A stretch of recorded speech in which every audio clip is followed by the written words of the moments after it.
Kalau masih inget Lia Eden. Iya, inget Nah banget. itu kita yang bela. Kita gak peduli orang seberapa gilanya menurut kalian, seberapa anehnya menurut kalian. Kalau dia adalah manusia, dia punya hak asasi, dia wajib dibela. Pak, investasi di saya yuk, bunga 20% sebulan, udahlah, forget it. Scam, common sense lah. Trading itu judi. They just buy things that they don't understand. Benix, investor dan content creator. Kelas 2 SMA di Jakarta disuruh belanja ke Indomaret gak bisa ngitung kembalian. Kalau kita gak bisa catch up dengan itu, ya Indonesia bisa jadi supplier budak terbesar di dunia kayak zaman dulu. Apakah itu tujuan orang Indonesia lahir di dunia ini?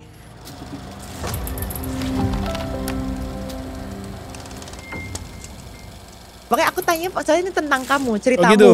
Ini Oh, lebih iya. ceritamu. Ini pertama kalinya nih kita sharing nih yang gini-gini. Makanya Iya. aku senang kayak gitu karena kamu benar-benar ngerasain gitu loh. Selamat datang Yes. Benny Batara Huta Barat. Thank Atau you. Benix. Benny Extreme. Benix Extreme ya. Iya ya, itu dari teman-teman ternyata ya. Itu dari teman-teman di Belanda itu. Ini udah mulai belum? Udah dong. Udah mulai ya? Sebenarnya udah. Oh, astaga, luar biasa. Udah. Oke. Oke, jadi Benix itu Benix Extreme karena memang suka bertindak dan berkata ekstrim. Suka ambil sudut pandang dan melakukan hal yang ekstrim. Anti mainstream kayaknya kamu memang sih, Mbak. Enggak sih, enggak mau Enggak. nanggung-nanggung aja. Oh, I like that. Itu Nggak nanggung-nanggung. Itu ajaran nyokap itu.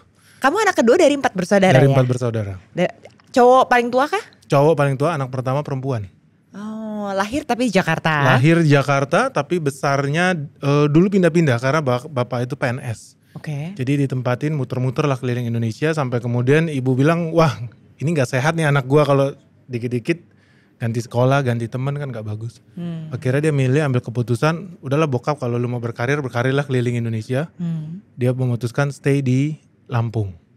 Jadi Oke. disitulah kita besar di Lampung. Jadi Benix dari SD, SMP, SMA Lampung. Iya. Aku orang Lampung. Oh, Setengah really? Lampung. Di mana? Setengah Lampung. Papaku dulu lahir Kota Bumi. Oh, Kota Bumi. Kamu di mananya? Oh, aku tinggal dulu di Tanjung Karang, Ya. di Enggal, and then dari sana pindah ke Sukarame di Bandar Lampung, di Villa Citra. Tapi dari kecil ternyata udah sering bekerja ya? Udah dibiasakan bekerja? Iya, karena mau nggak mau kan bapak jarang di rumah ya, gitu loh. Dan kan saudara banyak, Ya. jadi mau nggak mau ya kita pikir gimana cara cari duit. Hmm. Ya itu belajar dari mama sih, karena mama fighter kan, jadi single mom.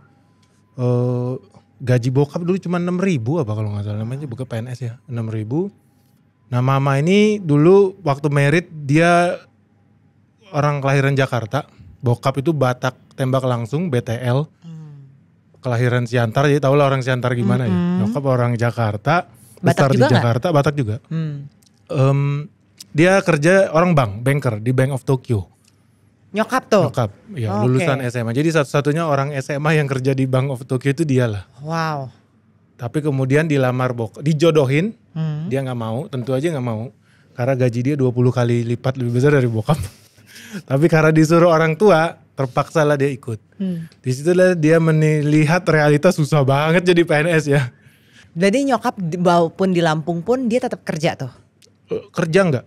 Karena anaknya banyak kan ya. Iya. Jadi apa yang dia lakukan, dia cari-cari buka usaha. Jadi contoh yang saya inget ya, namanya juga masih kecil. Iyalah. Yang saya inget Oriflame. Jadi jualan kosmetik, MLM ya kalau nggak salah, Oriflame. Gue juga baru tahu. Yang kedua jualan tapis. Tapis itu kain khas Lampung. Jadi kayak ulosnya orang Lampung. Jadi Iya. jualan tapis, jualan batik. Pokoknya so many other things lah. Ya. Apapun dia lakukan. Jadi ada kebawanya nggak tuh value dari nyokap sama value dari bokap dengan perjalanan profesional kamu, Ada lah. personal event juga?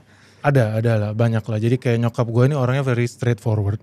Didikan bapaknya itu guru. Guru, kepala sekolah bahkan di SMA 1 di sini, di Jakarta. Jadi benar-benar yang sangat-sangat kaku, mungkin juga kan orang bank ya, sangat kaku, sangat strict. Ya sangat-sangat strict gitu. Gue kalau di rumah salah perhitungan 2 kali 2 sama dengan 3. Dipukul pakai ikat pinggang sama nyokap. Atau pakai lidi gitu misalkan. Jadi itu very strict lah. Nyokap sangat-sangat strict. Tapi gue belajar banyak sama dia karena dia fighter. Bener-bener fighter. Ya itu pelajaran yang sangat luar biasa lah. Di dalam hidup ngelihat gaya hidup nyokap kita itu sempat jadi vegetarian selama 4 tahun. Gue sendiri baru sadar ketika udah lulus SMA dari kakak. Ben, lu itu aneh juga ya lu kalau lu nih gendut, kan gue sempat gendut. Kenapa? Dulu kita itu vegetarian tau Ben. Kapan? Pas SD lu gak inget? Enggak inget. Iya dulu kita sempet tiap hari tuh makan cuman capcay gitu kan, atau sop wortel, tomato soup segala macam. Tapi gue nggak berasa karena nyokap nggak pernah bikin kita merasa miskin. Dia selalu buat kita berasa berkelebihan gitu, entah gimana cara. Jadi nggak pernah merasa miskin. Di rumah selalu ada bacaan buku. Nyokap suka pengen kita banyak baca. Jadi dia kalau ada uang gitu ya, suka colong-colong naik bis pergi ke Senen. Banyak toko buku bekas di pinggir jalan di Senen. Jadi beli Asterix, Donald Bebek gitu, yang Bobo zaman itu. Jadi yang bekas-bekas dia beli, dia bawa nanti ke rumah. Ya itu yang membuat I'm really proud with my mom gitu. Dia benar-benar lakukan segala cara lah supaya kita jadi orang yang percaya diri gitu kan, positif, optimis. Dan nyokap gue galak banget termasuk sama bokap ya. Jadi sangat kaku lah, termasuk soal birokrasi segala macem. Dulu bokap itu sempat diminta setoran emas sama atasannya. Gue gak mau bilang lah institusinya. Cuman bokap sempat ditempatin di Serui di Papua. Bokap gue memang orangnya juga ekstrim ya. Jadi selalu ditempatin tempat-tempat yang sulit. Kerusuhan Ambon dia di situ. Makassar, Papua dan segala macam. Jadi waktu itu ada tabiat di sebuah institusi tertentu yang kalau seandainya mau pensiun, posisi nomor satunya, jadi eselon 1 yang kita ngomong, di atasnya eselon 1, pasti pergi ke Papua. Jelas agendanya. Dia mau bawahan-bawahannya itu datang bawa upeti. Maksudnya emas. Tinggal berapa gram yang lu bisa kasih, 100 gram apa 200 gram apa 200 gram. Bokap nanya sama mama, gimana nih yang lain udah pada kasih, saya kasih gak? Oh awas lu ya kalau kasih nanti lu gue ceraiin gitu. Waktu itu gue masih SMP apa gitu kan ngedengerin. Ini kamu kedengeran nih? Iya kedengeran. Mereka ngomong. Mereka ngomong. Ya akibatnya ya karir bokap gak bagus-bagus banget. Karena gak pernah ngasih yang gitu-gitu. Jadi ya itulah ceritanya dari perjalanan dari bokap ya. Cuman bagusnya dari yang gue lihat dari mama sama bapak ini, orangnya gak berlebihan. Even bapak itu pensiun itu kalau gak salah jabatannya setara eselon 1 atau eselon 2 saya lupa lah. Di institusi penegak hukum di Indonesia. Dia pensiun itu mobilnya itu Avanza second. Dia pensiun. Yang kalau gue ketemu sama teman-teman jawatannya gitu kan ya. Yang rumahnya di Menteng lah gitu, di Kebayoran lah yang luasnya 2000 meter gitu. Dengan posisi yang sama dengan bokap gue itu bisa begitu. Tapi waktu itu gue juga bukan hal yang menarik buat gue gitu. Jadi nggak even ditawarin Ben kenapa nggak mau kesini kan zaman dulu ada kayak jatah gitu. Iya. Nggak menarik gitu karena gue lihat PNS itu miskin gitu. Mungkin kalau bokap gue korupsi duitnya banyak banget jadi menarik kali ya. Wah jadi enak juga ya jadi koruptor gitu kan. Tapi sayangnya bokap gue miskin gitu loh. Jadi gue melihat gue nggak mau jadi PNS gitu. Pernah satu kali ada hakim, bokap gue bukan hakim. Jadi hakim, salah satu hakim kawinan anaknya. Mungkin ini udah sekitar 15 tahun lalu lah kita diundang. Kasih apa sih namanya kalau kawin itu suka kasih merchandise. Souvenir. Ya. Souvenirnya iPod. Jadi bayangin zaman itu iPhone belum ada mungkin. iPod itu barang mewah lah gue masih iPod itu. Gila ini bisa ngasih souvenir iPod gitu. Dateng gue duduk ke meja ngobrol-ngobrol. Ketemulah sama salah satu jam. Gak tau lah jam itu kepanjangannya apa juga gak ngerti. Tapi salah satu jam. Ben kenapa kamu gak mau ikut bapak? Gitu loh. Jadi ya gak mau pak, duitnya dikit kata saya kan. Bapak lagi situ duduk di meja bundar kan namanya kawinan kan, pejabat-pejabat. Gak mau ah bapak duitnya dikit lah. Dikit dari mana? Lihat dong ini kan pesta saya aja besar gini segala macam. Oh gitu ya pak, bapak gimana cara dapat duitnya saya mau tahu dong. Soalnya gaji bapak gue juga gak nyampe 3,5 juta. Kamu umur berapa tuh waktu itu? Mungkin 16 kali. Oke. Terus dia diem aja gitu gak ngasih tahu rahasianya apa. Gue juga penasaran sampai sekarang. Siapa tahu bisa kita lakukan gitu ya. Mungkin harus ngasih 3 dupa gitu di Gunung Kidul terus turun duit 200 miliar. Dia gak mau kasih tahu caranya. Gitu. Ya, disitulah gue lihat gak menarik jadi PNS. Tapi keberuntungannya bapak sama mama itu orangnya bijak. Investor yang sangat hebat. sampai detik ini. Kayak gimana tuh, invest apa tuh dulu mereka yang kamu ingat? Mereka duitnya nggak banyak, tapi begitu ada duit, mereka beli susu buat anaknya. Karena menurut dia itu investasi otak ya. Yang kedua, kelebihannya dia beliin tanah. Ini bokap sama nyokap itu begitu. Jadi cicil beli tanah harga Rp200, literally 200 ribu di daerah di ujung dunia zaman itu. Yang sekarang tiba-tiba udah berubah jadi daerah yang bagus. Ada yang udah jadi BSD, ada yang udah jadi Alam Sutra. Wow. Tapi di zaman itu Jin juga males buang anak situ saking jauhnya gitu. Ya. Tapi mereka udah lakukan itu investasi kecil. Sampai sekarang gue masih lihat ada beberapa sertifikat yang ini mama beneran dulu beli tanah harganya 1.700. Iya beneran 1.700. Oh. Jadi sekarang harganya mungkin udah 5 juta kali semeter. So they are really smart with their money. Jadi hidup dalam keterbatasannya ya mereka bisa mereka menabung untuk hari tuanya. Ya. Iya. Dan nurun ke dirimu. Ya. Bisa jadi investor. Iya. Tapi tetap nyokap lebih hebat lah soal itu. Mereka berdua masih ada? Bokap udah meninggal. Bapak udah meninggal. So sorry. Iya. Kemudian kamu tapi dari kecil udah biasain kerja. Aku nggak ngerti, bukan kerja sebagai karyawan, tapi serabutan lah ya pada saat itu. Ya. Ingat nggak pertamanya tuh ngapain loh? Gue sebenarnya bener-bener nggak inget nih jujur. Kalau seinget saya jualan pempek. Itu seinget saya kelas 3 SD. Penghasilan pertama saya 1 pempek itu saya jual Rp150, modalnya sekitar 70-an rupiah. Beli dari ibu RT deket rumah. Jadi beli. Tadinya kalau nggak salah buat oleh-oleh deh, mama beli buat cindera mata atau oleh-oleh dari Lampung gitu kan. Tapi pas gue buka kulkas kok ada banyak pempek nih, gue goreng bawa ke sekolah, gue jual laku gitu. Gitu ceritanya. Tapi kemudian ada om paman ngobrol datang ke rumah, rupanya gue suka pergi ke sawah apa ke selokan, ngumpulin ikan ditaruh di toples, terus ditanya sama si om saya, Ben ngapain kamu ke got? Ke sawah, ya ngumpulin ini buat apa taruh di toplesnya, nanti saya mau ternakin terus saya jual. Tapi gue gak inget itu, sumpah gue gak inget. Terus kemudian selain dagang pernah jadi supir truk juga? Pernah jadi supir truk. Kurir juga ya? Kurir yang sampai bawa hewan peliharaan, hewan eksotis. Iya, karena dulu gue supir truk nganter buku ya. Aha. Ini dari pas masih di Lampung? No, ini udah di Jakarta. Oke. Itu udah kuliah tuh, kalau gak salah gue semester 4 mungkin. Ini waktu supir masih truk. Binus dulu atau? Waktu masih di Binus. Waktu masih Binus waktu itu IT ngambilnya? IT, komputer. Jurusan gue Artificial Intelligence before it's famous like now. Jadi gue udah ambil itu mungkin kalau gak salah di tahun 2004. Dan ternyata gue melakukan pilihan salah karena ternyata susah banget. Susah banget asli. AI itu susah banget. Plus juga kamu kerja juga pada saat itu kan, waktu masih kuliah di Binus itu? Ya cari tambahan aja lah. Kan gue gak bisa diem orangnya. Jadi gue cari tambahan. Jadi gue ngajar juga di Binus. Mungkin itu alasan gue DO. Yang kedua ya itu kita buka bisnis. Karena gue sebenarnya jadi supir truk. Gue pede gue bisa jalanin di bisnis logistik. Tapi gue gak mau saingan sama mereka. Gue ambil bidang yang orang lain belum pernah lakukan. Jadi gue pengen di bidang ekspedisi hewan.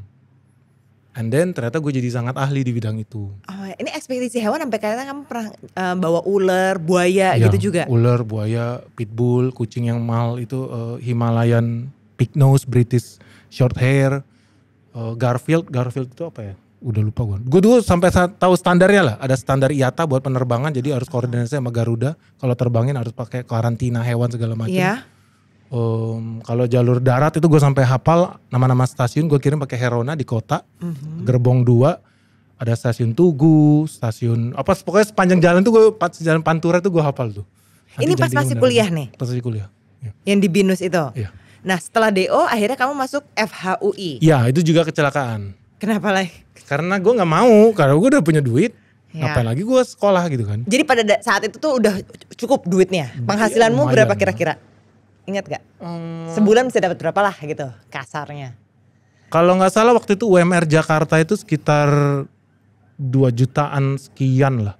Jadi penghasilan gue itu penghasilan gue per minggu itu mungkin sekitar 4 jutaan. Wow. Gitu loh, jadi ya lumayan. Kita ada juga bisnis website sama teman-teman Binus, jadi bikin website juga namanya Horeca. Buat orang-orang yang punya kafe-kafe nggak tahu taruh di mana, bisa taruh di tempat kita. Itu idenya ambil dari Kompas. Zaman dulu Kompas itu punya satu halaman isinya Urbanesia. Ya. Isinya acara-acara kafe-kafe di Jakarta kalau nggak salah. Terus gue pikir kenapa nggak kita bikin versi online ya, Urbanesia. Jadi kita bikin urbanesia.com. Astaga, Ya, itu. wow. Seru lah. Zaman itu bandel lah. Apa aja kita kerjain. Jadi kamu udah terbiasa nggak tidur ya dari dulu ya kayaknya ya? Iya terbiasa begadang sih. Teman-teman di sini BINUS pasti tahu lah kita nggak pernah tidur waktu di BINUS. Iya, mungkin tidur jam 7 pagi kali. Makanya DO. Tapi kenapa Gak mau masuk ngambil ke kampus. hukum waktu itu? Bukan gue mau ngambil hukum, itu didaftarin. Oleh? Kakak gue, rese memang kan. Si Benny ini gak lulus-lulus ini. Terus dia daftarin aja gitu, udah DO gitu kan. Akhirnya dia yang daftarin. Gitu. Jadi, tapi memang anak beranak kita ini dari atas sampai bawah itu sarjana hukum. Jadi kakak saya sarjana hukum, adik saya sarjana hukum, bapak saya sarjana hukum, kakek saya sarjana hukum. Jadi udah turun. UI semuanya juga? Nah gue gak tahu ya. Kakak bukan UI tapi? Oh kakak UI. Kakak UI, oke. Ya, kakak UI. Adik Trisakti. Oke. Itu semua sarjana hukum. Jadi kita satu keturunan itu aparat penegak hukum sebetulnya harapannya. Wow. Tapi cuman di garis gua aja nggak mau. Karena gue merasa tidak cuan. Jadi di FH itu kamu juga aktif ya kayak di LBH? Ya aktif, sangat aktif. Jadi gue sempat kerja sama Kaseto waktu itu Pak Aris Merdeka Sirait masih hidup. Iya. Gue jadi under Aris Merdeka Sirait, handle kasus-kasus di Komnas Anak. Iya. Mungkin itu pengalaman hidup paling brutal gue ya. Gue merasa itu paling brutal tuh di Komnas Anak. Kenapa? Karena gue di bagian hotline, which is orang pertama yang akan ketemu kalau ada yang nelpon atau mau datang. Hotline itu paling parah. Datang anak-anak umur cewek, gue masih ingat namanya Putri, umur 13 tahun, lari ke kantor kita. Tolong Pak, saya sudah tidak kuat lagi, saya mau mati saja, kata dia. Ternyata dia hari-harinya diperkosa sama bapaknya. Terus pas kita ketemu di belakangnya ada segitiga gitu kan. Ternyata disetrika sama bapaknya sendiri dari umur 9 tahun. Jadi kalau dia gak mau ngelayanin bapaknya, dia disetrika. Terus kenapa kamu gak lapor sama ibu kamu? Ibu saya juga gak berani Pak, biasanya ibu saya yang pegangin tangan saya kalau saya lagi dipakai sama bapak saya. Ya, yang kayak gitu-gitu. Dan itu bukan yang paling parah. Selalu tiap hari ada yang lebih parah lagi. Ada yang dijual di Sarawak, di Kuching, jadi buruh tani di kebun sawit di Malaysia. Jadi pagi-pagi mereka ngegrek segala macam. Ini umur 14 tahun, 15 tahun ya cewek. Tapi nanti jam 11 malam ada truk datang, jemput, bawain mereka, di truk dikasihin makeup segala macam, jualan ke tempat pelacuran, sampai jam 5 subuh dibalikin lagi ke kebun sawit. Dan gak dikasih makan. Jadi mereka belajar gimana caranya makan kucing hutan. Cara bikin jerat buat makan kucing hutan gitu. Cara ambil akar-akar pohon yang masih muda yang bisa dimakan. Umurnya sekitar 15 tahunan. Kelihatannya sedih. Tapi besok datang lagi yang lebih sedih. Lama-lama gue bisa gila nih kerja di sini gak habis-habis. Brutal banget manusia ini. Yang paling sedih ada anak perempuan orang Indramayu dijual sama bapaknya ke Timur Tengah, ke Arab Saudi. Waktu itu belum ada moratorium, SBY yang bikin, which is a good thing. Ada time moratorium, kirim TKI. Banyak agen-agen PJTKI di Indonesia ini bandel. Orang yang di bawah umur semua yang dikirim. Supaya dia dapat komisi. Sekali ngirim bisa dapat 15 juta. Jadi dia gak peduli lu udah 17 tahun, 21 tahun punya pengalaman, gak punya pengalaman. Kalau bisa lu masih TK SD pun gue kirim dah lu. Dapat 15 juta. Kirim ke sana, ya tentu di sana diperkosa juga sama bapaknya. Orang Arab yang di sana, dia lapor sama ibunya. Ibunya bilang memang lu aja yang lonte lu, godain suami gua. Digebukin lagi sama istrinya. Kabur, ditampung sama adik suaminya itu kabur. Ternyata diperkosa lagi sama saudara majikannya itu. Kaburlah dia ke KBRI. Di KBRI juga gak bisa dilayanin. Orang gak punya surat-surat. Surat-suratnya kan ditahan sama majikan dia, udah dibakar paspornya. KBRI juga gak tahu nih, gak bisa ngelayanin dia juga. Tapi dia beruntung di situ ada orang Switzerland yang karena dia akhirnya tidur di trotoar kalau gak salah di Jeddah apa. Akhirnya diambil, dibawa pulang ke Indonesia, dipulanginlah ke orang tuanya di sini. Gitu. Orang tuanya bilang, ya saya kira itu agennya bagus. Yeah. Ternyata mafia gitu. Gak lama kita kan di Komnas Anak udah bawain dia pulang. Kita follow up. Gimana kabar anak ini? Kita cek ke sana gak ada. Oh ternyata sama bapaknya dijual ke tempat kafe dangdut di Cilincing. Jadi dari Indramayu dijual lagi ke Cilincing. Jadi kita ambil lagi ke Cilincing. Udah gitu-gitu doang. Pokoknya bukan hal yang menyenangkan lah. Tapi kamu lumayan lama waktu itu ya di Komnas Anak itu? Involve-nya? Gak ada 2 tahun kayaknya. Gak ada 2 tahun lah. Itu gue sangat-sangat stres di situ. Gue sangat stres. Dan bukan hal yang menyenangkan ya. Kayak Aris Merdeka Sirait itu sering ditembak, ditusuk. Kita ke kantor tiba-tiba mobilnya kebakar. Mobil kantor yang dekat Kampung Rambutan. Ya. Iya. Dan gue lihat dengan mata kepala sendiri ada ditusuk karena waktu itu anak oknum jenderal di institusi tertentu berantem, cerai sama istrinya, pisah harta, istrinya nggak berkuasa kan, nggak punya kekuatan berlindung ke Komnas Anak. Kita tampung, cuman akibatnya tadi besok-besok ke ban mobil ada pisau di situ gitu, kayak gitu-gitu. Ada leher ayam di. Ya, ancaman-ancaman kayak gitu ya. Itu standar lah. Dan selama di UI itu juga kamu ikut demo mahasiswa? Ya. Itu aktif di BEM apa gimana? Enggak, gue nggak aktif di BEM. Jadi gue nggak percaya sih yang gitu-gituan ya. Kalau itu kan cuma organisasi politik. Tapi gue ikut di lembaga bantuan hukum. Oke. Kalau LBH Jakarta itu yang klien kita kan harus dan hanya boleh melayani orang-orang kaum yang minoritas, tertindas, yang didiskriminasi gitu loh. Jadi klien yang datang itu buruh, 3.000 orang buruh misalkan dipecat nggak dapat pesangon, itu yang datang. Ditanya sama kita, Bapak bisa bayar lawyer nggak? Ya kita bisa patungan lah Pak gitu loh. Kalau cuma cari 500.000 bisa lah. 500.000 satu orang, enggak Pak, 10.000. Ongkos ke Kerawangnya udah berapa gitu kan. Tapi kita nggak bisa nolak. Ya, Malah justru ketika orang datang punya duit kita tolak. Memang agak gila itu, bikin stres juga. Gaji nggak seberapa. Itulah serunya di sana. Kalau masih ingat Lia Eden? Iya, ingat banget. Nah itu kita yang mau bela. Lia Eden. Kita nggak peduli orang seberapa gilanya menurut kalian, seberapa anehnya menurut kalian, seberapa jeleknya menurut kalian. Kalau dia adalah manusia, dia punya hak asasi, dia wajib dibela hak asasinya. Belain Lia Eden itu, terornya banyak banget tuh. Iya. Ya, kita kan bukan artinya kita sepaham sama Lia Eden ya, enggak. Iya. Tapi kita percaya dia manusia, dia berhak hidup, dia berhak dapat perlindungan hukum, apapun itu. Jadi di situlah kita dibentuk buat apa ya? Lebih peduli lah sama sesama dalam tingkat yang ekstrim. Iya. Kepedulian yang ekstrim gitu. Karena nggak banyak yang mau, karena mereka nggak terlihat di masyarakat kita. Iya. Iya. Itu sih. Makanya Kasih kamu Beni perspektif. ekstrim. Iya mungkin begitu. Iya mungkin begitu. Jadi seru lah.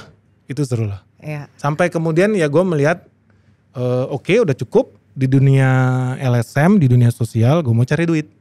Kan basic gue seneng berusaha, entrepreneur. Iya. Gue melihat ini kagak ada duitnya nih, Anton Buyung Nasution mati pun miskin dia. Oke, tapi terkenal dia punya kenalan duta besar Amerika, menteri siapa dia telepon bisa, tapi so what? Gitu kan. At the end of the day, kalau lu mau nolongin orang-orang marginal ini, orang rakyat-rakyat tertindas ini, ya lu harus jadi pengusaha atau jadi pejabat yang benar, yang fair. Kan gitu. Ya udah. Gue ambil jalur yang jadi pengusaha. Jadi di jalur profesional lah.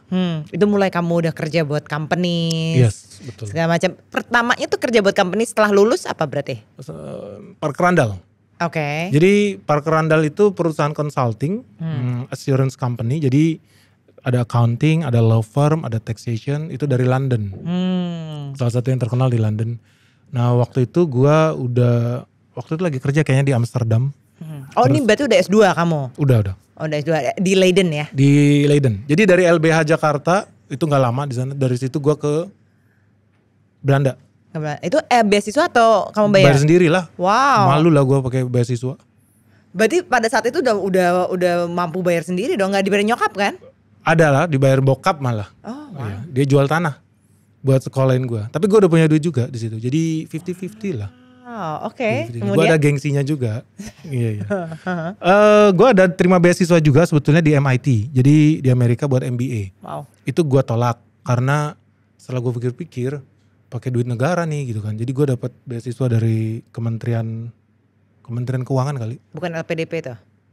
Lupa ya. Mungkin LPDP, gue udah lupa sih. Tapi itulah. Tapi gue akhirnya nggak ambil itu. Karena gue udah hitung-hitung pengeluarannya sekitar $600.000, which is sekitar 8 M. Menurut gue duit pembayar pajak nih buat gue happy hai di Boston, Massachusetts. Menurut gue nggak fair juga nih 8 M duit pembayar pajak. Gue kuliah di Leiden karena lebih murah. Cuman itu doang, karena lebih murah dan kebetulan universitas terbaik di Belanda Leiden. Untuk ngambil international business. International business law. Business law, tetap ada law-nya juga dong ya. Oke, kemudian? Jadi gue ambil di situ. Gue kaget juga sih ternyata inilah mungkin Oxfordnya Belanda gitu. Jadi networknya ke situ kuat banget. Kamu cerita juga waktu kamu jadi ketua PPI ya di Belanda, kamu jadi kayak human resources talent gitu. Oh iya. Itu lucu sih, lucu banget karena kamu berarti sebagai mahasiswa sambil nyari duit dari teman-teman lain yang cari kerjaan gitu berarti. Itu kecelakaan juga. Gue juga nggak mau sebenarnya jadi ketua PPI ya pas gue di Belanda di Leiden. Ternyata PR-nya banyak karena banyak imigran gelap Indonesia di situ. Jadi ketika gue jadi ketua PPI itu banyak orang datang. Kakek-kakek umur 62 tahun atau 70 tahun yang kabur dari Cekoslovakia gak bisa pulang dari Indonesia karena paspornya kan dulu beasiswa komunis dari Soekarno segala macam. Iya. Akhirnya, apa kita bilangnya exile ya? Exile. Kabur lah kemudian ke Belanda, tinggal di situ. Ketemu sama gue, Ben tolong bantuin dong. Kita gak punya pekerjaan. Kenapa gak bisa punya pekerjaan? Kita gak punya izin kerja, visa. Kenapa gak bisa punya visa? Karena gak punya paspor. Kenapa gak punya paspor? Karena gak punya kewarganegaraan, gak diakui oleh pemerintah Indonesia, gak diakui pemerintah Belanda. Oh ya. Belum yang pecahan-pecahan dari satu darah Maluku RMS segala macam kan. Ya. Jadi datang ke gua minta tolong cari kerjaan, minta tolong bikinin paspor. Akhirnya gua sangat mesra lah dengan Duta Besar Republik Indonesia yang ada di situ yang kemudian jadi Menteri Luar Negeri namanya Bu Retno. Jadi banyak banget kita bikin agenda lah, bikin acara sama Bu Retno gitu. Jadi gue jadi tahu begini toh dunianya gitu kan. Ya lumayan lah kita banyak bikin acara di Den Haag, di Rotterdam jadi pembicara. Di situ gue ketemu orang partai, jadi di situ gue tau lah kenapa anggota DPR senang banget jalan-jalan ke luar negeri gitu kan, karena ada ongkos inilah uang ini. Menarik lah di situ. Sampai kemudian ya karena gue dekat dengan kedutaan, akhirnya dekat dengan orang-orang di dunia pejabat lokal, dalam negeri dan luar negeri, ketemu banyak perusahaan. Dan gue punya resource, mahasiswa-mahasiswa yang beasiswanya suka sering telat dibayar sama Dikti waktu itu. Datang ke gue, oke, gue bantuin mereka cari job. Gaji-gaji 30 euro, 20 euro gitu. Ya. Terus tetap diambil 10%. Oh, gue ambil komisi dong.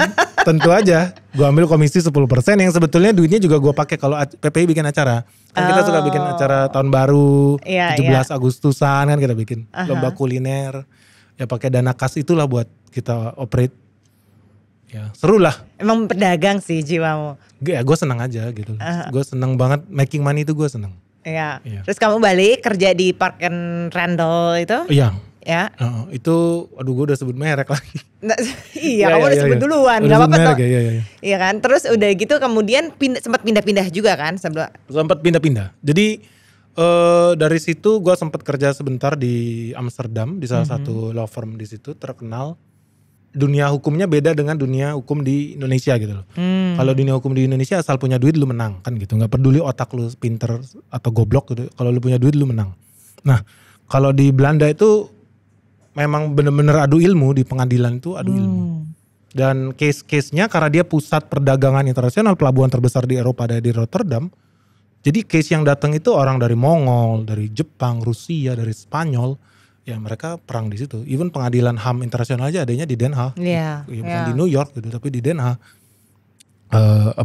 ICJ International Court of Justice itu juga adanya di Belanda. Ya itu pengalaman yang seru. Jadi gue di situ paling seru itu gue dealing sama mafia Rusia tuh. Itu bos gue memang ngeselin banget. Gue juga kan gak tahu. Dia cuma bilang, Ben ada pengusaha Rusia nih mau bisnis. Kebetulan case-nya adalah mau beli tambang emas di Nusa Tenggara. Ini kan kenalan lu nih Ben, lu kan orang Indonesia, lu yang handle lah case ini. Oh iya Pak, semangat lah gue kan ngedeal. Dateng meeting, ternyata gue masih ingat meeting pertama, gak usah disebutkan wilayahnya lah, di daerah Indonesia ini, Jabodetabek. Sebuah gedung tinggi 7 lantai yang punya dia. Meeting, Rusianya banyak banget, ada 14 orang, itu meetingnya besar tuh. 14 orang, pas lagi meeting, karena transaksi tambang emas, ada laptop, ada bawa satelit buat nembak ke sana, mereka langsung cek on the spot apa yang kita obrolin di sini semuanya dia cek gitu kan. Seru lah, canggih lah, ada pakai antena-antena gitu dia bawa sendiri. Yang punya udah siapin karpet merah dari bandara, udah pakai karpet merah dijemput segala macem. Yang pada intinya di situ gue lihat, kan namanya gue lawyer ya, gue udah cek juga dan gue pasti cek. Ini bodong ini nggak ada emasnya ini. Newmont memang ada di sana Newmont, tapi tambangnya khususnya mereka ini sebenarnya bukan tambang emas gitu. Terus gue bilang sama bos gue, bos kita bilang nggak nih sama si buyer nih sama si Rusia, ini kayaknya bodong nih, bilang nggak Gak usah Ben, gak usah. Memang bos gue rese, yang penting deal dulu nih. Deal, kan kalau deal lewat komisi kan gitu. Namanya gue karyawan. Oh iya. Terus gue maju presentasi apa adanya. Ternyata abis bubar itu, bos gue bilang, lu tau gak Ben kenapa sebaiknya kita tutup mulut? Oh, kenapa ya gitu. Menurut lu Rusia itu sebego itu? Enggak sih, mereka pakai satelit. Terus mereka tetap mau beli. Iya, artinya apa? Artinya mereka udah tahu mereka dikadalin. Oke. Terus artinya apa? Artinya mereka juga udah ada bayarnya. Jadi dia beli dari sini, di mungkin cadangan 10.000 ton, sama dia bilang bisa nggak bikin 150.000 ton. Ternyata dia jual lagi ke Kazakhstan. Jadi di situ gue tahu mafia paling ngeri dibanding Rusia itu mafia Armenia sama Kazakhstan yang kalau meeting bawa senjata. Habis itu meeting lagi. Ketemu end buyer-nya which is si Kazakhstan ini. Itu meetingnya pakai senjata tuh di basement di Budapest. Gue baru ngeh Buda ini, kalau pernah ke Budapest di Hungaria, Buda itu gunung, Pest itu kota di seberangnya. Di bawah Buda itu ternyata isinya terowongan. Basement, terowongan, jaringan terowongan. Lu kalau hilang di situ lu udah hilang lah dari dunia ini. Gak ada yang pernah ketemuin lu. Meeting kita di situ di basement itu. Pakai ditutup di Buda, di terowongan di bawah. Ngobrol, si Kazakhstan ini gue kira wah mati gue nih, dibunuh nih sama memang bos gue nih brengsek nih, kenapa gue yang dikirim. Ternyata di situ ketemu si Kazakhstan tuh mau protes. Ketemu. Jadi meeting si Kazakhstan sama Rusia. Kan Rusia beli dari Nusa Tenggara. Rusia jual ke Kazakhstan. Kazakhstan merasa kena tipu. Ketemu di Budapest, Hungaria, negara netral. Gue diundang sebagai saksi. Harusnya bos gue yang diundang. Ini udah pertemuan ketiga atau berapa kan. Terus meeting di situ. Intinya adalah si Rusia ini juga takut sama si Kazakhstan, mafia Kazakhstan ya. Yang akhirnya dealnya adalah oke, kalau gitu gue akan terima data-data lu ini, tapi dengan catatan lu bisa bawa gue IPO di bursa efek yang ada di Moskow. Oh, jadi intinya everybody is win. Padahal bodoh. Kosong. Jadi dari sini kosong. Naik jadi 100.000 masuk ke Rusia. Dari Rusia ke Kazakhstan jadi 150.000. Dari Kazakhstan IPO di Moskow, di Rusia. Mungkin entah jadi 300.000 atau 400.000. Meledak, jadi sangat populer. Gue gak bisa sebut nama emitennya. Tapi ternyata di situ I learn how the world works economically. Jadi inilah mafia-mafia ekonomi antar negara. Dan itu terjadi gak di Indonesia? Terjadi. Di situ gue lihat, oh ini semua happy ending. Hahaha, mereka hai. Gue pulang, bos gue kaget di Amsterdam. Lu masih hidup di band? Katanya. Tapi itu serunya lah. Ya.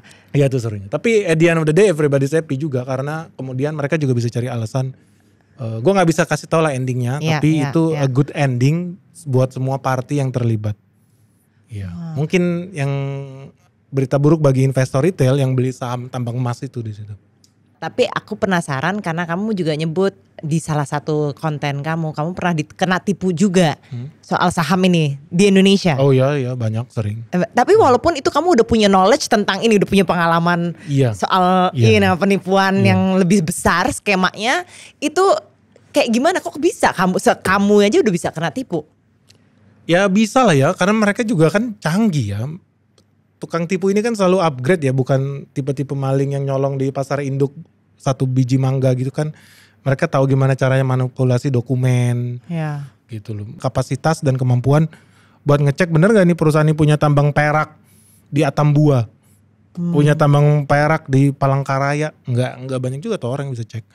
Jadi gue sih selalu berusaha, gue datang. Kemarin kita baru pulang dari salah satu emiten juga yang ada di Jakarta Utara. Metode gue yang paling unik ya salah satunya tadi yang hotel ya, ngaku-ngaku punya hotel. Jadi gue pura-pura pesen GoFood.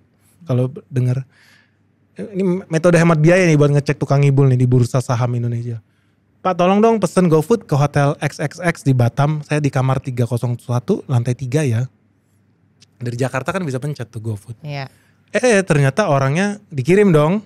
Gue lupa pesan mie kue teo kalau gak salah, mie kue teo seafood itu. Udah lama, tahun 2018 kalau gak salah ya. Kesana, ditelepon sama driver GoFoodnya. Pak hotelnya sebelah mana pak? Itu kan ada di situ, ya sesuai alamat aja. Enggak, hotelnya ada sih pak, gedung. Tapi kosong gitu loh. Tapi orang suka males due diligence-nya. Males itu. orang due diligence. Mereka taunya ya FOMO atau ya they just buy things that they don't understand. Artinya lu beli kucing dalam karung. Makanya gue bilang trading itu judi. Kalau investor, lu mau invest tanah misalkan, lu mau invest tanah di Alam Sutra, logikanya lu akan ke sana, lu akan cek tanahnya bener nggak, deket rumah sakit nggak, deket sekolah nggak, ada tempat ibadah nggak, banyak nggak orang tinggal, atau jangan ini tempat kuburan, buang mayat. Ya kalau lu nggak ngecek, lu nggak tahu. Gitu. Basicnya itulah investor, bukan cuman perkara ngelihat hari ini 320 naik ke 330 atau turun 270 itu judi. Itu yang gue selalu bilang itu nggak bener. Itu nggak benar, nggak ada orang investasi lihat angka-angka itu nggak ada. Dia akan lihat you invest in a company. So buying a stock is buying a company. You should find out what it's doing. Simple as that. Just go there and check it out. Itu yang kita lakukan. Tapi even then, gue juga bisa kena tipu. Ya. Jadi kamu kena tipu tuh padahal udah due diligence. Udah due diligence. Iya. Jadi kalau gitu sebagai investor, ini kita ngomongin soal Benix-nya yang sekarang nih ya. Lo pengennya sekarang buat lo dengan kapasitas lo ya Ben, lo lebih pengen invest tuh yang paling aman dan kayaknya juga pasti ROI-nya jelas, itu kemana? Oh ya ke saham lah. Tetap saham. Selalu ke saham. Ya misalkan kita sebodoh-bodohnya kita ya taruh duit di bank BCA misalkan, dibanding lu deposito bunga lu mungkin cuma 5% atau 6%. Tapi kalau lu taruh di sahamnya bank BCA, you could get like 15% over 5 years, jadi 15. Kalau di compounding over 5 years, return lu udah jauh lebih besar dibanding deposito, bisa 3 kali lipat lebih besar dibanding deposito. Jadi itu cara gampangnya kalau orang males gitu kan. Beli aja saham bank yang udah pasti jelas. Gak mungkin kabur, gue yakin Bank BCA gak mungkin kabur dari Indonesia. Gak mungkin bangkrut dari Indonesia. Udah teruji oleh waktu. Teruji di 98, krisis.com, krisis mortgage itu tahun 2008. Kemarin krisis COVID gak bangkrut sampai detik ini kan. Benar. Jadi ya itu. Tapi gue suka invest memang di ya bukan yang kayak Bank BCA, menurut gue itu terlalu kecil lah, 15% setahun. Kayak perusahaan kemarin yang kita, gue gak sebut merek lah. Aku kayak tahu deh kamu kemana. Oh gitu. Aku kayak tahu. Aku baca beritanya dan aku itu temanku. Oh gitu. Ya. Ya aku tahu Jakarta Utara kan. Iya. So it's a good thing. Kenapa? Karena gue pede, gue pasti kalau cuma cuan 100% gue pasti dapat dari situ. On top of that, gue juga bisa dapat dividen gitu loh. Dividennya mungkin sekitar 10% atau 11% setahun. Jadi kita dapat capital gain, kita dapat juga dividen. Oh, good thing. Iya. Dan kamu juga kayak mungkin ngubungin dengan global, I guess geopolitiknya, politiknya juga current affairs-nya. Oh, itu penting banget. Itu penting banget ya. Itu jarang orang Indonesia lakukan itu. Pentingnya kenapa? Gue pernah cuan lebih dari 10 kali lipat ya, lebih dari 1000%. Itu di emiten yang berhubungan dengan kapal, kontainer. Orang gak banyak yang tahu, tapi kan gue baca. Oh, ternyata debit air di Panama berkurang. Kalau Selat Panama debit airnya berkurang, berarti kapal gak bisa melintas sebanyak yang semestinya. So mereka harus muter ke bawah lewat Argentina. Itu nambah bisa sampai 5-7 hari kerja. Artinya akan makin banyak kontainer yang berada di atas laut. Yang di darat berkurang. Harga kontainer pasti naik. Pada saat yang sama kalau teman-teman lihat, waktu itu di terusan Suez, itu ada kapal Evergreen, itu yang nyangkut. Nyangkut begini gitu loh. Itu udah lebih parah lagi dibanding debit air berkurang. Ini sama sekali gak ada kapal yang bisa lewat. Harga kontainer naik lebih dari 500%. Logikanya berarti saham perusahaan kontainer naik dong. Kan gitu. As simple as that. Gitu. Jadi itu yang kita lakukan. Dan we make a lot of money lah di situ. Nah itulah pentingnya kan, banyak orang yang gak tahu. Buat mereka buat apa? Terusan Suez di Mesir apa hubungannya sama Indonesia? Wey enggak gitu bro. I like that. Bener. Seru tuh. Jadi memang sebenarnya investing itu tuh lebih critical thinking juga ya, sama common sense I guess. Iya. Ya itu penting sih, common sense. Itu Warren Buffett selalu bilang common sense lah. Kalau udah gak masuk akal, Pak investasi di saya yuk bunga 20% sebulan, udahlah forget it, scam. Selesai. Itu gak masuk akal. Kalau memang ada investasi 20% sebulan, tutup itu Bank BCA, Bank Mandiri. Iya dong, buat apa lagi nabung di situ. Jadi hal-hal yang gak logis itu lu lupakan lah. Dan banyak di Indonesia. Iya. Yang kayak kita kira legit aja yang kemarin bermasalah deh nih, yang akhirnya di blacklist ya sama OJK. Kita nggak usah sebut ya namanya tapi udah sama-sama paham kan. Dan ya kayak pinjol juga deh. Betul, gitu. Yang kabur ke luar negeri ya. Nah itu tapi kenapa ya orang tuh kayak gampang banget terpesona dengan seperti itu. Padahal kita tahu latar belakangnya orangnya, kita tahu juga latar belakang perusahaannya. Kalau itu lebih karena bukan greed ya, bukan kita bilang Karena pun bunganya juga gak menarik-menarik banget menurut saya pribadi. Tapi itu terjadi karena memang moral hazard sih. Di Indonesia ini banyak eksekutif level, C-level and up yang kelakuannya itu kayak iblis, itu banyak. Itu banyak gitu. Jadi itu murni moral hazard. I think bisnisnya bagus menurut gue. Karena gue bisa lihat banyak bisnis begitu juga yang jalan dan bagus. Tapi ketika mereka udah jadi greedy, yang dia lakukan apa? Ya dia akan mengeksploitasi keserakahan orang yang pengen jadi kaya dengan jalan cepat. Ya termasuk dia sendiri ternyata gitu loh. Dan itu banyak terjadi di Indonesia. Bukan cuma di Indonesia, di mana-mana lah. Gitu nggak mungkin ya tinggal laku bawahannya yang salah hitung kayak apa, jadinya yang kena ya CEO sebagai ada headnya. juga, bisa juga kemungkinan itu. Tapi at the end of the day, you are the leader of the company. Ya, you take the responsibility lah, karena pemegang saham kan taunya lu. Ya. Oh ya, bukan manajer lu, bukan OB lu gitu loh. Ya. Iya, dia taunya lu. Itulah. Jadi ya dia harus ya take the responsibility lah. Aku suka banget, makanya kamu pernah bilang harusnya tuh anak SD tuh belajar saham. Harus. Iya, itu harus banget. Itu harus banget. Kenapa, Ben? Gua itu hal yang paling shock ketika gue di Belanda. Gue suka ngajar, jadi kan gue suka ngajar anak-anak. Kadang-kadang di bawah kolong tuh jembatan 5 bahasa Inggris. Nah di Belanda itu gue ngajar juga, jadi gue ngajar bahasa Inggris di Belanda di sekolah. Nah gue lihat matrikulasinya anak SD itu, hebat banget gitu loh. Mereka udah belajar simbolisme, kelas 3 SD ya. Dia harus simbolisme yang gue lihat, kamu mau pergi dari negara Belanda ke pulau lain. Kamu akan bawa apa? Senapan, cangkul, salib. Oh, ada beberapa pilihan, ada 6 lain, ada bibit tanaman atau apa, sama ayam gitu. Itu pertanyaan kelas 3 SD. Jadi mereka udah diajarin nanti gue di sana hidupnya gimana? Oh, bercocok tanam, berarti gue bawa benih. Oh, gue bisa berburu, gue bawa panah. Oh, jangan gitu dulu. Kita harus yakinkan dulu buat mereka itu believe sama kita, bawa salib. 3G kan glory gospel gitu. Anak kelas 3 SD gitu. Jadi udah dibikin mentalnya lu menjadi kolonialisme. Penguasa bukan budak. Kelas 3 SD udah dibelajar simbol-simbol itu. Jadi dari situ gue bisa lihat mana ini yang udah jadi gede bakal jadi buruh pabrik itu kelihatan. Mana yang bakal jadi the next Christopher Columbus. Seorang pioneer gitu, seorang adventurer gitu. Itu mentalitas yang dia bangun. Terus ya money management gitu loh. Jadi money management kalau orang Belanda terkenal sangat pelit dan sangat kikir. Jadi orang suka bilang be normal, do normal orang bilang di Belanda. Jadi yang normal-normal aja. Buat apa lu pakai tas Hermes gitu misalkan. Sementara masih banyak merek lain yang sama-sama juga muat taruh handphone lu di situ. Fungsinya sama. Jadi sangat-sangat apa ya kita bilang sangat ekonomis sih kalau gue bilang. Ya wajar aja mereka sempat jadi negara terkaya di dunia di eranya VOC karena memang betul-betul sangat ekonomi. Jadi anak SD udah diajarin pembukuan, itu penting, budgeting. Kamu dikasih uang saku, berapa yang kamu bisa tabung, itu sangat penting. Dan itu dilakukan dari usia sedini mungkin. Saya punya saudara di sana juga, punya anak. Jadi mereka every weekend itu duduk hitung budgeting, bayar PLN segini. Kamu bayar apa ini segini. Orang tua sama anak. Dan mereka lakukan itu. Ketika mau belanja jadi mereka ngitung. Gue heran ya, gue ada kenal anak kelas 2 SMA di Jakarta, sekolah ternama, disuruh belanja ke Indomaret gak bisa ngitung kembalian. Itu fakta. Di sana anak SD itu udah bisa ngitung 2 euro 7 sen, kalau bayar 3 euro berarti kembali 30 sen. Basic things, tapi mereka udah tahu. Ya kita masih lack of that kind of things yang ya harusnya kita bisa lah.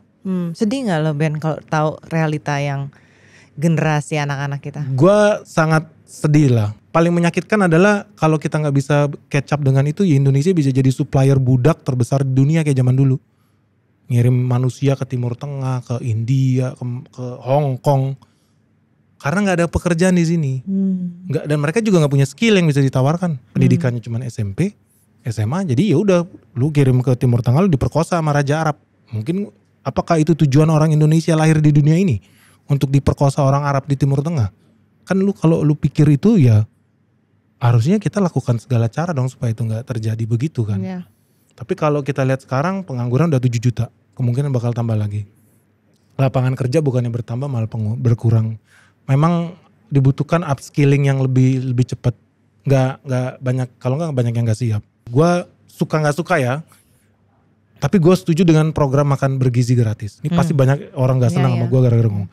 Karena gue udah lihat realitanya. Gue pernah ke Bengkulu Utara, miskin banget karena pemimpin daerahnya hobinya korupsi.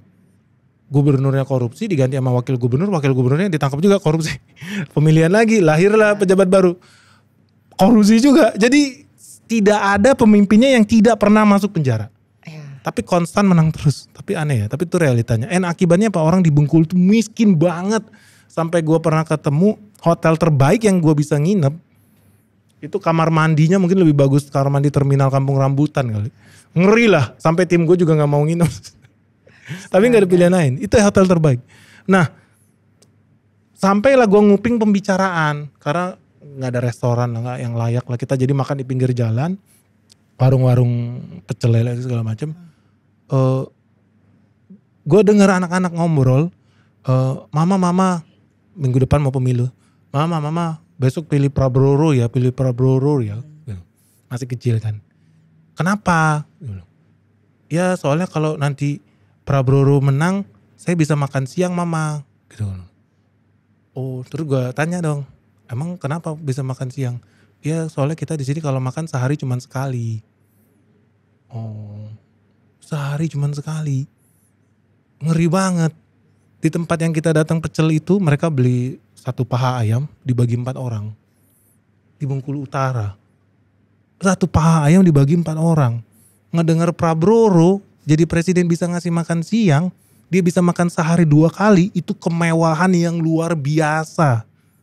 Boro-boro ngomong bisa duduk begini, perut kelaparan, apa yang mau dilakukan. Jadi gue setuju dengan program makan siang bergizi gratis itu, gue sangat setuju. Di negara lain pun lakukan itu, negara maju, Skandinavia, Jerman, Belanda. They do that, Korea dan Jepang, karena mereka mau upgrade the mind ya. Tapi gimana lu bisa pikir kalau lu gak ada protein, lu gak ada gizi. Yaitu judi yang dilakukan pemerintahan sekarang kan gambling ya. Mereka investasi yang mungkin hasilnya baru kelihatan 15 tahun lagi. It's a long term investment. Kalau dilakuinnya benar. Dengan benar. Hopefully dilakukan dengan benar. Okay. Ngomongin doing something right. Ngomongin pas kamu lagi di Gojek nih. Kamu sebentar ya 2019 sampai 2020. Sebentar. Kayaknya gak ada setahun lah di situ. Di partnership, VP partnership? Iya. Jadi gue strategic partnership, kita bikin dealing-dealing yang besar, itu gue yang closing. Jadi hari pertama gue di Gojek itu hal yang paling tolol seumur hidup gue adalah di meja gue dikasodorin proposal perpanjangan Gojek menjadi sponsor Liga 1, Liga Indonesia saat itulah. Biayanya 1 triliun, di atas 1 triliun. Terus gue tanya, ini buat apa? Ya Ben, soalnya tahun lalu kan kita udah jadi sponsor. Nah, tahun ini kita juga masih, harganya berapa ya? Cuma naik 20% lah. Jadi dari 1 triliun mungkin ke 1,2 triliun. Terus untungnya buat kita apa? Ya untungnya buat Gojek Ben. Gojek itu bisa ada di logo kanan kaos pemain sepak bola di Indonesia. Terus so what? Emangnya orang kalau nonton bola pergi ke stadion naik Gojek? Gue rasa enggak tuh. Gua rasa orang nonton bola itu mayoritas kalangan menengah bawah yang mungkin kalau ke sana nebeng truk Persija, 1 truk ngisi 2.000 orang mungkin di dalam 1 truk, mereka nggak bakal naik Gojek pergi ke sana. No. Terus benefitnya apa buat kita pasang iklan di situ? Nggak ada. Kecuali kalau gua perusahaan rokok. Iya, karena yang nonton naik truk itu di atas truk ngerokok. Make sense? Taruh logo di sini. Buat Gojek apa itu hal yang pintar untuk dilakukan? Coret gitu kan. Dapat teror gitu kan. Teror, ancaman pembunuhan segala macam. Handphone gue bisa bunyi jam 2 pagi, jam 4 pagi gak bisa tidur lah. Gue sampai pindah-pindah tempat tinggal tuh 3 kali apa 4 kali. Ya diteror lah, itu kan duit gede. Itu it's a big money gitu loh. Artinya ketika gue coret itu ada orang di sebelah sana yang gak kebagian jatah. Ya oknum lah ya. Ya. Gitu loh. Ya mungkin gue gak mau negative thinking lah. Mungkin zaman dulu ada juga yang dapat. Karena ketika you make that kind of deal, gak mungkin lu gak dapat cashback.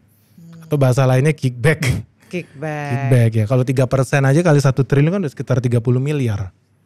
Dan lu gak kayak tergiur dengan gua gak menarik, gak tertarik gua gak itu. Gua kan profesional gitu. Kalau gua mau dapet itu gua jadi pengusaha, bukan jadi karyawan Tapi kan saat itu gue memilih gue menjadi karyawan Gojek. Hidup gue, jiwa raga gue buat perusahaan. Iya dong.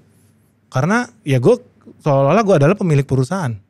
Mentalitasnya kan itu. Gue bukan karyawan, gue adalah pemilik perusahaan. Dimanapun lu ditempatkan, lu mau jadi kameramen, lu mau jadi di sini pegang mikrofon, apa lighting, lu harus punya mentalitas lu adalah pemilik perusahaan ini. Karena kalau perusahaan ini tutup, lu juga hilang kerjaan, bro. Jadi itu yang gue latih dan gue bangun mentalitas. Waktu gue di Parker Randall itu juga, itu lebih ekstrim. Itu gue nginep di kantor. Kalau gue nginep di kantor, karyawan gue juga nginep di kantor. Bawahan gue gitu kan. Ya itu yang gue lakukan. Ya itulah. Yang paling konyol itulah, itu nilainya gede banget, itu coretan yang paling ngasih kontra-kontra konyol gitu kan. Sampai yang gue pernah jebak. Nah, itu paling seru tuh. Gimana tuh? Jebaknya maksudnya gimana? Ada ceritanya kan stasiun. Yes. Itu ada ceritanya, itu sebenarnya Gojek yang ditawarin duluan. Buat bikin namanya di situ. Kan gue strategic partnership yang aneh-aneh gue maju gitu loh. Gue yang dimajuin.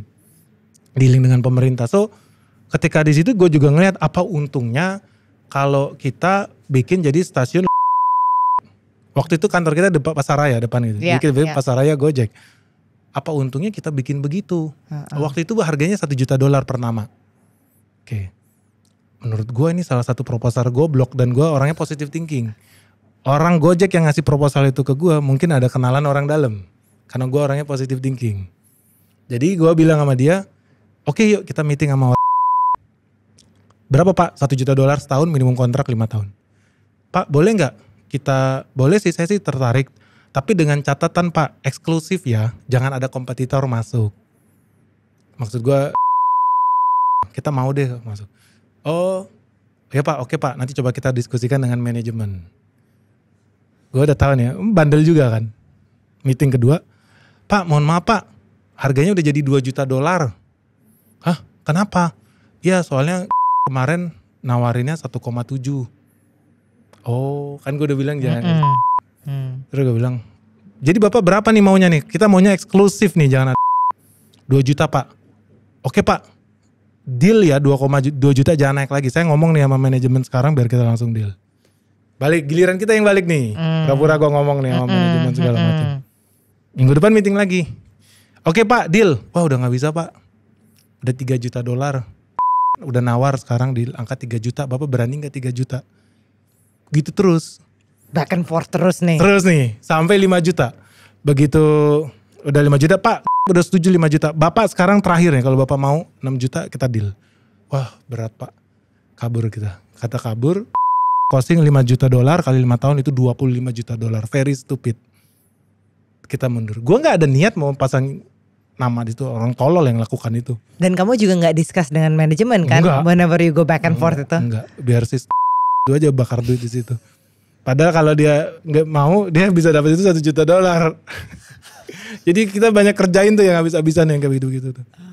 Karena mereka bisa, karena banyak di era itu Gojek kebanyakan duit, so they spend money like mindlessly yang menurut gue stupid, yang gue coret, banyak banget. Jadi gue banyak musuh lah. Iya, terkenal banyak musuh. Then that's okay lah, that's normal lah. Gue nggak punya kewajiban puasin lu, emang gue durex. Bener gak? That's okay lah. Ada eranya di mana Gojek itu even gak bisa masuk parkir ke bandara. Gak bisa masuk ke lobby mall. Itulah tugas gue buat nge-cracking that kind of things. Jadi makanya sekarang lu bisa naik Gojek di airport kan? Yes, betul. Zaman dulu gak bisa. Makanya itu dealingnya lu masuk ke Halim yang punya siapa? Angkatan Udara. Lu kira gampang. Lu masuk ke Angkasa Pura di Soekarno-Hatta. Lu kira gampang. Semua punya raja-raja kecil. Jago di situ. Berarti ada Benny-nya juga dong di sana? Ya ada, dan modalnya lebih gede ya. Benny yang di sana modalnya gede. Benny yang di sini disuruhnya penghematan. Pokoknya gue mau tahu, gue juga bisa harus masuk Halim, gue juga harus bisa masuk Soekarno Hatta. Kalau bisa tanpa modal. Ya, oke lah. Wow. Gitulah, seru lah. Oh, bisnis yang paling seru. Apa? Kan kalau kerja yang paling gue deg-degan di Komnas Anak ya. Iya. Kayak diancem di Gojek itu pembunuhan itu udah lucu-lucuan aja lah. Nah kalau di Komnas Anak itu kan sedih. Ya. Tapi paling exciting. Dulu gue pernah bisnis tentara.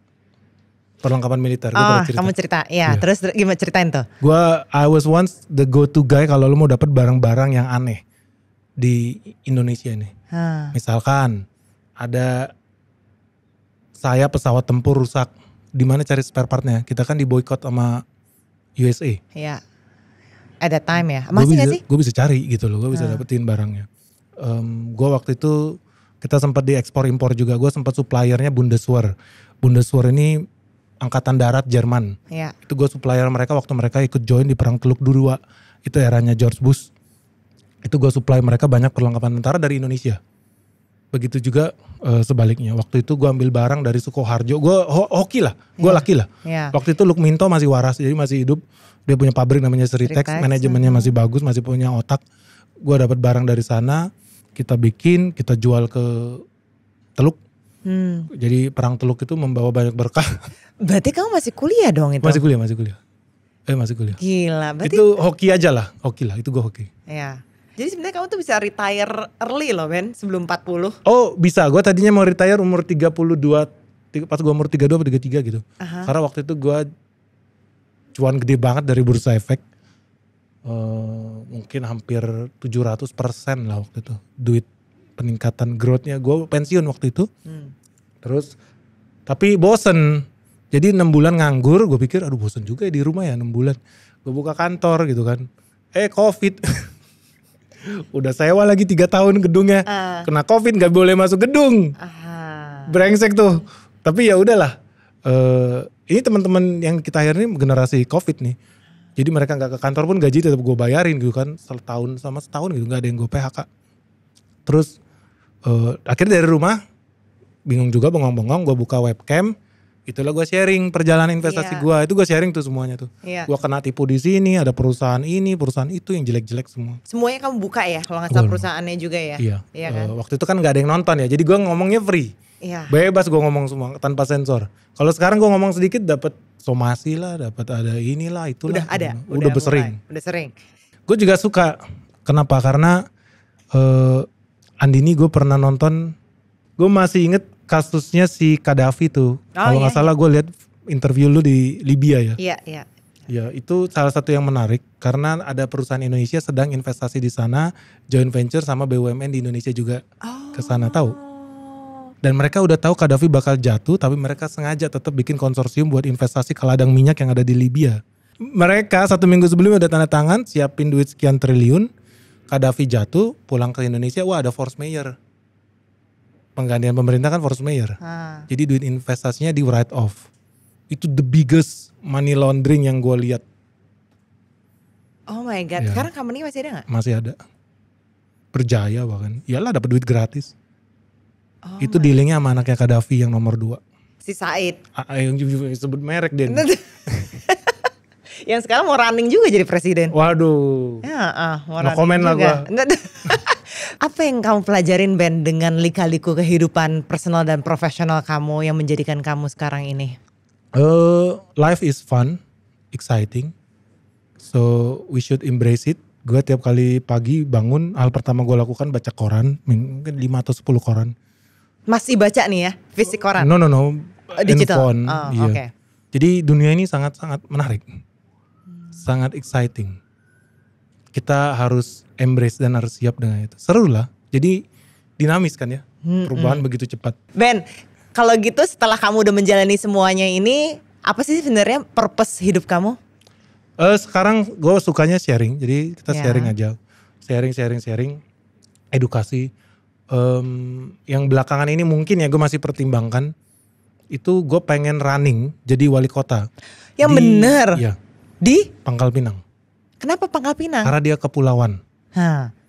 Gue bisa lakukan ide gue di situ. Menjadikan Pangkal Pinang lebih maju dibanding Singapura. Jadi Bangka nih ya? Bangka. Hanya di Bangka kita bisa lakukan itu.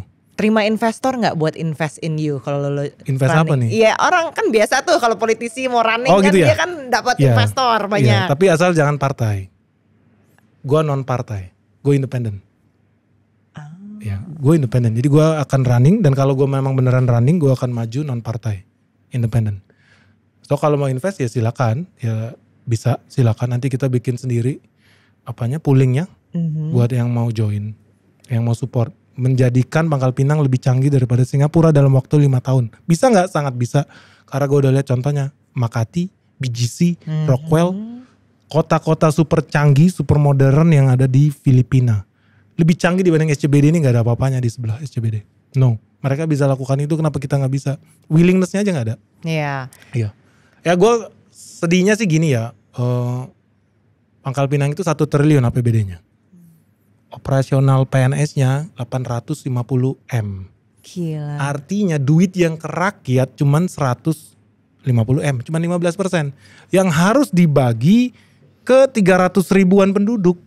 Berbagi 15% duit daerah. Kan ngeri nih barang. Kapan majunya? Dan ini di Indonesia banyak yang kayak begini. Bahkan ada yang sampai 90% tuh habis buat operasional PNS aja. Jadi buat rakyat cuma 10% itu kan perampokan sebenarnya, tapi legal. Karena kan tanda tangan kepala daerah sama anggota DPRD. Kepala daerahnya orang partai toh. Ya. Oh ya DPRD-nya pasti partai. Ya. Kong kali kong mereka aja makan duit rakyat buat diri sendiri. Yang buat rakyat cuman serpihan. Sedih. Nggak bakal maju. Makanya lu ke Garut 20 tahun yang lalu sampai hari ini pun lu pergi ke Garut sama miskinnya. Bandar Lampung juga masih ini sih sama. Sedih. Negara lain udah jalan, lu kalau ke Vietnam, ke Ho Chi Minh, aduh udah bagus banget. Indonesia ketinggalan zaman. Ya. Tapi aku udah feeling sih kamu bakal ke politik. Tapi tadinya itu tidak menjadi pertanyaanku. Oh gitu? Iya. Iya. Gue pun sampai sekarang masih belum memutuskan. Karena gue masih mau lihat juga apakah di sana kiai-kiai bisa terima ide gue. Karena ide gue udah tentu bukan ide yang manusia normal ya. Saya akan bangun jembatan, enggak, kan tolol banget.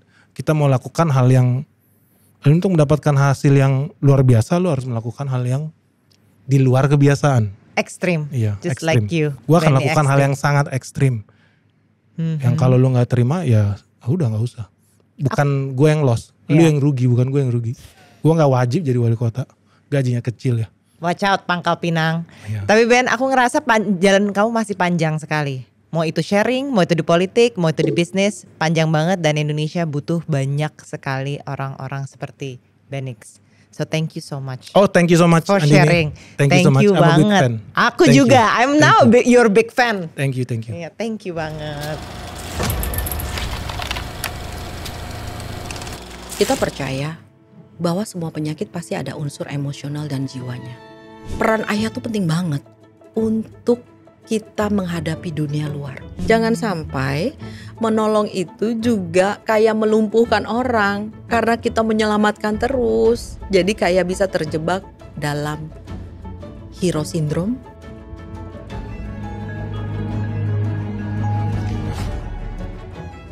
Thank you for watching. This program is a part of Cauldron Content.